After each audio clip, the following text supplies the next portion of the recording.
একটা গাছ যদি ঠিকঠাক বৃষ্টির জল, খাবার আর পিঞ্চিং পায়, কি পায়? পিঞ্চিং, তাহলে এইরকম সাংঘাতিক আকার ধারণ করতে পারে।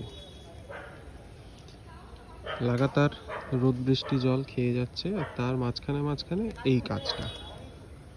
এই যেখানে আমি কাটলাম, এইটা কাটছি, এই যে কাটছি, যেখানে কাটছি সেই জায়গায় আরো এরকম নতুন ব্রাঞ্চ ভর্তি হয়ে যাচ্ছে।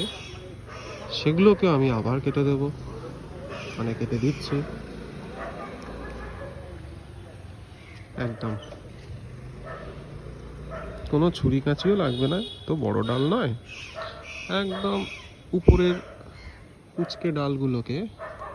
তবে হ্যাঁ, এইটা করার ব্যাপারে বেশ একটা আয়ত্তে চলে এলে, মানে এই করার ব্যাপারটা বেশ একটা আয়ত্তের মধ্যে চলে এলে তারপরে শেপ বুঝে কাটতে হবে। মানে আপনি যদি পুরোটাকে একটা রাউন্ড শেপ দিতে চান, তো তাহলে এখান থেকে যে ডালটা উঠছে তার তো এখন এই পর্যন্ত ওঠা অনেকটা বাকি, এখান থেকে যে উঠছে।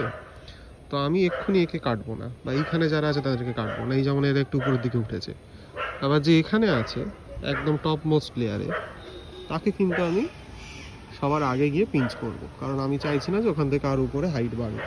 তো সেই বুঝে কোনোটাকে একটু ছাড় দিতে হবে, একটু বাড়তে দিতে হবে, আবার কোনোটাকে বাড়ার বিষয়ে তাড়াতাড়ি স্টেপ নিতে হবে। এইভাবে চলতে থাকবে বর্ষার মধ্যেই পিঞ্চিং।